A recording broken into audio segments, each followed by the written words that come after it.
Welcome to Shubha's World. இந்த வீடியோல நீங்க ஃபர்ஸ்ட் ட்ரைமெஸ்டர் ஆஃப் பிரெக்னன்சில இருக்கும்போது என்ன சிச்சுவேஷன்ஸ் வந்ததுன்னா இல்ல என்ன சிம்டம்ஸ் இருந்ததுன்னா இல்ல என்ன விஷயங்கள் நீங்க அப்சர்வ் பண்ணீங்கன்னா நீங்க டாக்டரை கன்சல்ட் பண்ணணும் அப்படிங்கறத பத்தி தான் இந்த வீடியோல பார்க்க போறோம்.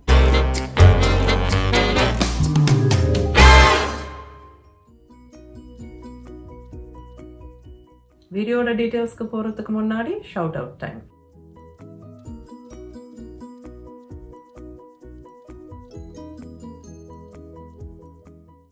முக்கியமான டிஸ்க்ளைமர், நான் டாக்டர் இல்ல ஹெல்த் கேர் ப்ரொஃபஷனல் கிடையாது.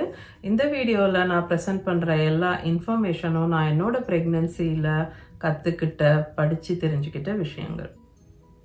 நம்பர் 1, தலைவலி. ஃபர்ஸ்ட் ட்ரைமெஸ்டர் ஆஃப் பிரெக்னன்சில ஹெட்ஏக்குங்கிறது அப்நார்மல் கிடையாது. பிரெக்னன்சி ஹார்மோன்ஸ்னால சில பேருக்கு தலைவலி வரலாம். ஆனா தீராத ஒரு தலைவலி, தாங்க முடியாத ஒரு தலைவலியா இருக்கு அண்ட் சரியே ஆக மாட்டேங்குது, கொஞ்சம் கூட இம்ப்ரூவ் ஆக மாட்டேங்குது அப்படின்னா நீங்க கண்டிப்பா போய் டாக்டரை பார்க்கணும் அப்படின்னு சொல்றாங்க. அண்ட் தலைவலியோட சேர்ந்து விஷன் சேஞ்சஸ், அதாவது உங்க பார்வையில ஏதாவது மாற்றங்கள் உங்களுக்கு தெரியுது, ஒரு மாதிரி பிளரி விஷன், கலங்கலா இருக்க மாதிரி இருக்கு கண்ணு, இல்ல உங்களோட விஷன்ல உங்களோட பார்வையில பேசிக்கா உங்களுக்கு ஏதாவது ஒரு டிஃபரன்ஸ் தெரியுது அண்ட் அதோட சேர்ந்து தீராத தலைவலி இருக்கு அப்படின்னா உங்க பிளட் பிரஷர்ல ரொம்ப சேஞ்சஸ் இருக்குன்னு அர்த்தம். அண்ட் நீங்க உடனே போய் டாக்டரை கன்சல்ட் பண்ணணும். சிவியர் அப்டாமினல் பெயின், பயங்கரமான வயிற்று வலி. ஸோ லைட்டா சுருக்குன்னு எப்பவாது வயிறுல குத்துற மாதிரி இருக்கிறது, எப்பவாது லைட்டா வலி இருக்கிறதுங்கிறது ஓகே பிரெக்னன்சில. அது ரவுண்ட் லிகமெண்ட் பெயின்னு சொல்றோம். பட் ரொம்ப சிவியரா, அதாவது தாங்க முடியாத மாதிரி ஒரு வயிறு வலி இருக்கு, இல்லைன்னா சிவியர் கிராம்பிங், இந்த கிராம்ப்ஸ்ன்னு சொல்றோம் இல்லையா, இழுக்கிற மாதிரி இந்த பீரியட் டைம்ல வருது இல்லையா கிராம்ப்ஸ், அந்த மாதிரி பயங்கரமான கிராம்பிங் அண்ட் வயிறு வலி உங்களுக்கு இருக்குன்னா உடனே போய் டாக்டரை பார்க்கணும். சம்டைம்ஸ் அந்த மாதிரி சிவியர் வயிறு வலியோட சேர்ந்து வெஜைனல் ப்ளீடிங் இல்ல ஸ்பாட்டிங்கும் இருக்கலாம். எகெயின் இந்த ப்ளீடிங் ஸ்பாட்டிங்னு வரும்போது பிரெக்னன்சில கூட சில சமயம் ப்ளீடிங் ஸ்பாட்டிங் அப்படிங்கிறது ரொம்ப காமனா பார்க்க முடியுது. அண்ட் நார்மல் ஹெல்த்தி பிரெக்னன்சிஸ்ல கூட இதுக்கு சம்டைம்ஸ் அன்எக்ஸ்பிளைன்ட் ரீசன்ஸ்னால இந்த மாதிரி இருக்கு அப்படின்னு கூட சொல்றாங்க. ஸோ எப்பவுமே ப்ளீடிங் அப்படின்னா மிஸ்கேரேஜ்னு அர்த்தம் கிடையாது. ஸோ நீங்க பதற்றம் ஆக வேண்டாம். இன்ஃபேக்ட் வெஜைனல் ப்ளீடிங் இல்ல ஸ்பாட்டிங் காமனா இருக்கு ஃபர்ஸ்ட் ட்ரைமெஸ்டர்ல. ஆனா அது நார்மல் கிடையாது. எந்த ஸ்பாட்டிங்கும் ப்ளீடிங்கும் நார்மல் கிடையாது. அது எதனால ஏன் இருக்கு அப்படிங்கறத நீங்க கண்டிப்பா போய் டாக்டர் கிட்ட செக் பண்ணிக்கணும். அதுக்கான காரணம் என்னன்னு நீங்க தெரிஞ்சுக்கணும். ஸோ ப்ளீடிங்னாலே உடனே மிஸ்கேரேஜ் அப்படின்னு சொல்லி நீங்க பதற வேண்டிய அவசியம் கிடையாது. வேற நிறைய காரணங்களால பிரெக்னன்சில ப்ளீடிங் ஆகிறதுக்கு வாய்ப்பு இருக்கு. ப்ளீடிங் இன் பிரெக்னன்சி அப்படின்னு சொல்லி நான் அதுக்காக ஒரு தனி வீடியோவே போஸ்ட் பண்ணியிருக்கேன். நான் உங்களுக்கு அதோட லிங்க் டிஸ்கிரிப்ஷன் பாக்ஸ்ல கொடுக்குறேன், நீங்க செக் அவுட் பண்ணலாம். ஸ்பாட்டிங்னா என்ன? கொஞ்சம் ப்ளீடிங், லைக் ஒரு ஸ்பாட் மாதிரி, அந்த அளவுக்கு மட்டும்தான் ப்ளீடிங் இருக்குங்கிறது தான் ஸ்பாட்டிங்னு சொல்றாங்க. ஸோ பேசிக்கா இந்த ப்ளீடிங் ஸ்பாட்டிங்னு வரும்போது லைட் பிங்கிஷா ஸ்பாட்டிங் இருக்கு, இல்ல ஒரு மாதிரி லைட் பிரவுன் டிஸ்சார்ஜ் மாதிரி கொஞ்சமா இருக்கு ஸ்பாட்டிங் மாதிரி. அப்படிங்கும்போது அது நீங்க அப்பவும் டாக்டர் கிட்ட போய் செக் பண்ணிக்கணும். பட் அது யூஸ்வலி ஒரு பெரிய டேஞ்சர் சைன் இல்ல அப்படின்னு சொல்றாங்க. அது ஒரு பெரிய ரெட் ஃபிளாக் இல்ல. பட் ஃப்ரெஷ் ரெட் ப்ளீடிங், அதுவும் ஹெவி ப்ளீடிங்கா இருக்கு அப்படின்னா நீங்க உடனே ரஷ் பண்ணி ஹாஸ்பிட்டலுக்கு போய் டாக்டரை பார்க்கணும். Next one, vomiting in pregnancy. நம்ம எல்லாருக்கும் தெரியும் அது one of the most common symptom, இந்த வாமிட் பண்றது அப்படிங்கிறது. பட் சில பேருக்கு ஹைப்பர் எமெசிஸ் கிராவிடாரம் அப்படின்ற ஒரு கண்டிஷன் இருக்கு. அந்த கண்டிஷன்ல இருக்கிறவங்களுக்கு என்ன ஆகும்னா அவங்களால ஒரு வாய் தண்ணி கூட குடிக்க முடியாது, உடனே அதையும் கூட போய் வாமிட் பண்ணிட்டு வந்துருவாங்க. ஸோ அது வாமிட்டிங்லேயே ஒரு ரொம்ப சிவியரான ஒரு சிச்சுவேஷன் அப்படின்னு வச்சுக்கலாம். அந்த மாதிரி இருக்கும்போது என்ன ஆகும், தண்ணி கூட குடிக்கல நம்ம நாள் கணக்குலன்னா என்ன ஆகும், நம்ம டீஹைட்ரேட் ஆயிடுவோம் அண்ட் எலக்ட்ரோலைட்ஸ் எல்லாம் நம்ம உடம்புல இம்பேலன்ஸ் ஆகும்.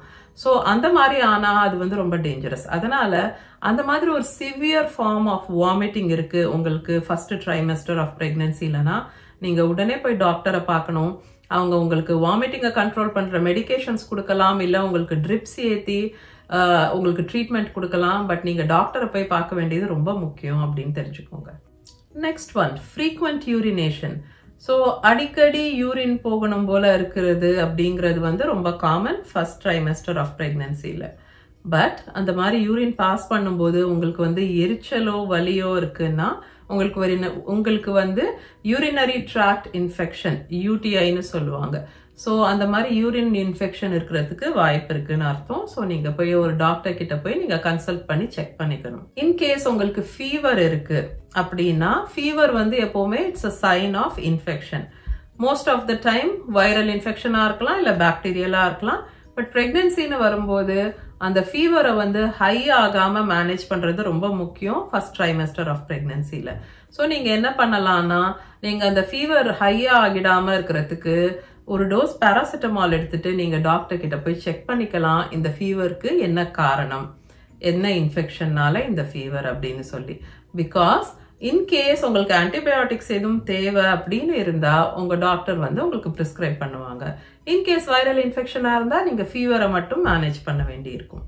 பிரெக்னன்சில ஃபீவரை மேனேஜ் பண்றதுக்கு பாராசிட்டமால் ஆர் அசிட்டோமெனஃபின் சொல்றாங்க இல்லையா, அது மட்டும் தான் பிரெக்னன்சில சேஃப். ஸோ ஃபீவர் ஆர் பெயினுக்கு வந்து அந்த அசிட்டோமெனஃபின் ஆர் பாராசிட்டமால் இது தவிர வேற எந்த ஃபார்ம் ஆஃப் பெயின் கில்லரோ இல்ல ஃபீவர் மெடிசனோ எடுக்கக்கூடாது அப்படின்னு சொல்றாங்க. உங்களோட கால்ல வந்து திடீர்னு வீக்கம் இருக்கிற மாதிரி இருக்கு, இல்லைன்னா உங்களோட முட்டிக்கு கீழே இருக்கக்கூடிய அந்த காஃப் மசில்ஸ்ன்னு சொல்றாங்க இல்லையா, அந்த காஃப் அப்படின்றாங்கல்ல, உங்க லெக்ஸ் வந்து எங்கேயாவது ஸ்வோலனா இருக்கு, இல்லைன்னா டெண்டரா இருக்கு, பெயின்ஃபுல்லா இருக்க மாதிரி இருக்கு, இல்ல ஒரு மாதிரி ரெட்டா இருக்கிற மாதிரி இன்ஃப்ளேம்டா இருக்க மாதிரி இருக்குன்னா நீங்க டாக்டர் கிட்ட செக் பண்ணிக்கணும். பிகாஸ் இந்த பிளட் கிளாட் ஆகக்கூடிய ரிஸ்க் வந்து கொஞ்சம் அதிகமாயிடுது பிரெக்னன்சில அப்படின்னு சொல்றாங்க. ஸோ இன்கேஸ் நீங்க ஏதாவது ஒரு கால் வீங்கின மாதிரி இருக்கு, இல்ல ஒரு மாதிரி டெண்டரா பெயின்ஃபுல்லா இருக்க மாதிரி இருக்குன்னா போய் உடனே டாக்டர் கிட்ட செக் பண்ணிக்கோங்க. ஃபர்ஸ்ட் ட்ரைமெஸ்டர் ஆஃப் பிரெக்னன்சின்னு வரும்போது எக்டோபிக் பிரெக்னன்சியோட சிம்டம்ஸ் பத்தியும் நீங்க தெரிஞ்சுக்கிறது ரொம்ப முக்கியம். எக்டோபிக் பிரெக்னன்சில டிபிக்கலி வயிறு அடி வயிற்றுல வந்து ஒரு சைடு வந்து வலிக்கிற மாதிரி இருக்கும் அடி வயிற்றுல. அண்ட் அது கூட சேர்ந்து டிசீனஸ், அதாவது தலை சுத்துற மாதிரி இருக்கிறது, ஷோல்டர் பெயின், ஏதாவது தோள்பட்டை இருக்குல்ல ஷோல்டர், ஸோ தோள்பட்டையில பெயின், அடி வயிற்றுல ஒரு சைடு பெயின் அண்ட் அதோட சேர்ந்து தலை சுத்தல் அப்படின்னா ஒருவேளை இது எக்டோபிக் பிரெக்னன்சியா இருக்கலாம்.